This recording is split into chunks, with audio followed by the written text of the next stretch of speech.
It might be a minute before I get a video out. Like I said, I'm getting ready to get on the road. It's going to be 20 hours. I don't know really which way I'm going. If I'm going California, I'm going the Idaho way. I'll think about it a little bit better once I get to Salt Lake. But this is what I'm taking, a little Chevy Volt. Everything fit. It worked out pretty well. It's front wheel drive, by the way. Pop the back real quick again. So that's about it. I'm gonna watch the last episode of Sweet Tooth on Netflix with my kid and my spouse, and then go take a shower and hop on the road. I'll see you when I get to wherever I'm going. Anyway, y'all, thanks for watching. I really appreciate it, and have a good day. Hey everyone, Frugal Panda here. Just a real quick video. I'm gonna be heading out on my Pacific Northwest trip. Just wanted to show you how I have it already set up, because I'm gonna have to stop somewhere, of course. I'm gonna be able to drive straight through to take a nap or lay down. So right here, I have my sleeping bag, which is just a summer sleeping bag. It's not a big deal, like I'd said before in this. It is a hybrid car, lithium battery in it, 17,000 or whatever kilowatts or whatever it is. So I can leave it running all night, and it costs me maybe 25 cents in gas. You can see the Lectric XP's folded in here. To put it in these type of cars, make sure you drop your seat, then it'll fit fine. I have it strapped to the side so it doesn't move around. I took out the bottom bench seats. Let's go around. I took out the bottom bench seats, and if you do, it will lay flat. There's no lumps or anything. It's straight flat like a minivan. I don't have as much room, of course, in this car, and the main thing is that takes up a lot of room for that one. If I took the inch here, I'd have way more room, but it would not be able to. I wouldn't be able to ride it on the beach and all that good stuff. Inflatable pad right here. So I've already tested it, works good. Of course, we'll cover this, and then I have a backup cover too if I need it. And I don't know why I need it, but of course I take a coat and all that good stuff. Here's my side. Nothing in the way. Oh, let me show you this. Sorry, I don't want to make anybody sick. But in here, I have a 150 watt converter. And that's a lightning charger I just picked up for my iPhone. What I'm using right now, my iPhone 12 Pro Max. Right there. Won't be a bunch of stuff up here, really. See my battery range, everyone?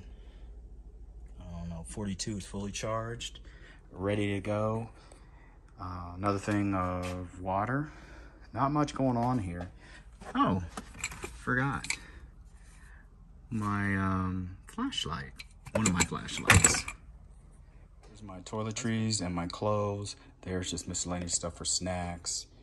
And I get my bread and everything and put it in there. I think there's peanut butter, wipes, hiking shoes, Columbia hiking shoes, vinegar water to clean off like a couple of my little dishes and cup and all that good stuff. A couple snacks and stuff. Towel. Also, this crate actually came out of my Mercedes that I used to have, and it collapses. So if I don't need this, then I just collapse it and put it away somewhere. So no muss, no sleep back here up to 6'4". So, and that's straight away. Basically, I'll just hop in the back if I stop at a rest stop or whatever and go to sleep. Nothing to it. We have my refrigerator, not much in it right now. Some snacks, a salad, chocolate so it doesn't melt, a couple different things. The only reason I got the water in there is that's all I'm taking with me. I'm gonna be there, I'm gonna be going shopping, so I might as well just have my water cold for now. Real quick, on the refrigerator, what's this? The set power refrigerator, I taped on just a piece of scrap plastic. I didn't realize with this, with it closed and this on here, if you were to touch through here, you could actually turn it off or just change the temperatures on it. It's very touch sensitive.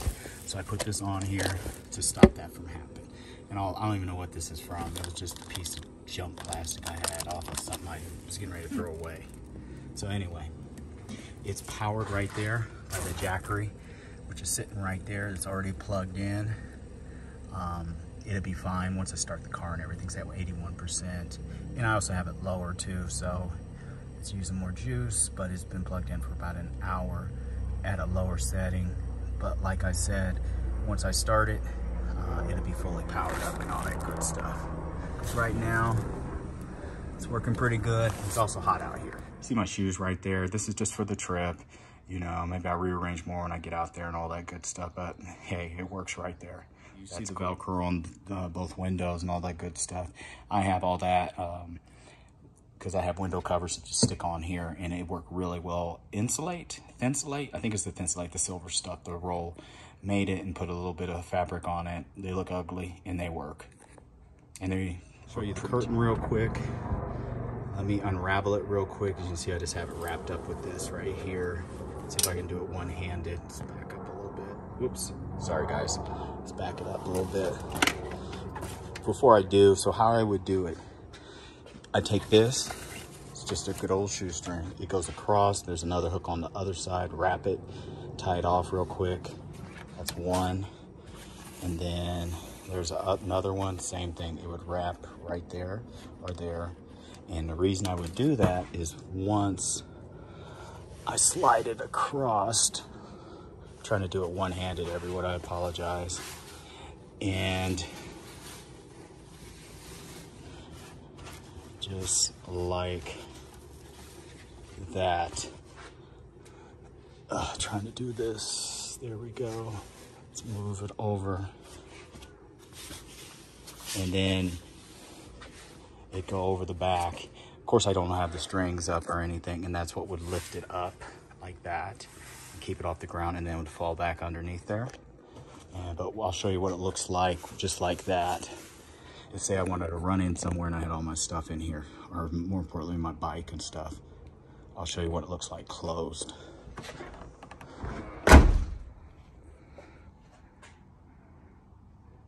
Can't see anything, huh?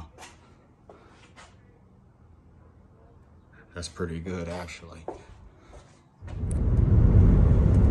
On the toll road on my way out of town. I never take the toll road, but this time I will. It's quicker and it's about rush hour time. So anyway, it's Frugal Panda, just now leaving. All right, here we are. We're in Wyoming on our way towards Rollins. Sun's starting to go down. I hope it's not creating too much glare. But anyway, I'm on my way. Been a pretty decent drive, everyone.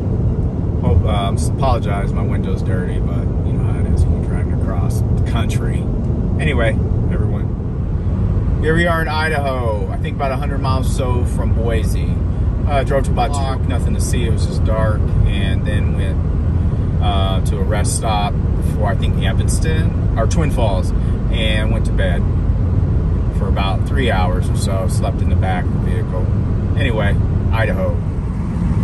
Anybody's ever curious, this is what Eastern Oregon looks like.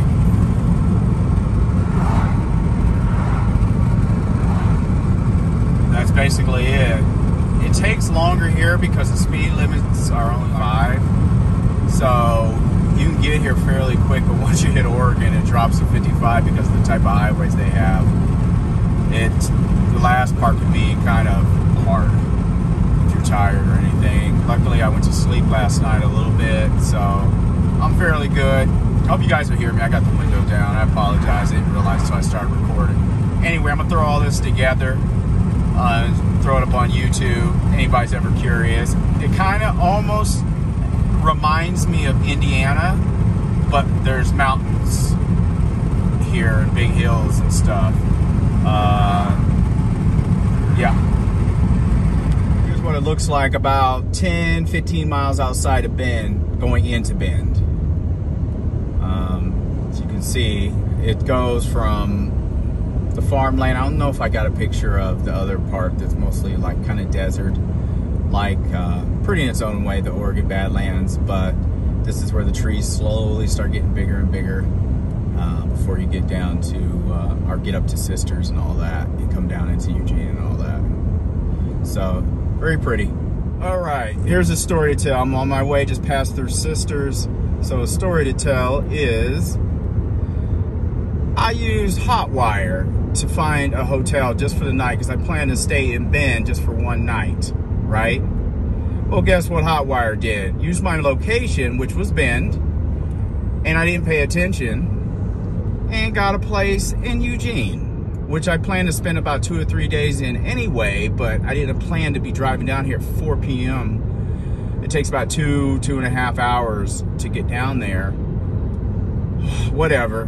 I just planned to stay in Bend one night, you know, go ride my bike and check it out. But to be honest with you, Bend was really packed this time. And I might as well just go down to Eugene. And besides that, I paid for it. And of course, they don't show you any way to cancel it besides calling. And I'm just like, forget it. Just hopped it back in the car after I cleaned it up some, and I'm heading down. So anyway, this is the drive. I love the drive from Sisters to down to Bend and all these places. Or excuse me, Eugene and all of them. It's so gorgeous up here. Anyway, y'all. So I stopped at this little Mexican restaurant here in Eugene. I was really tired, been on the road all day. It was actually really good and cheap.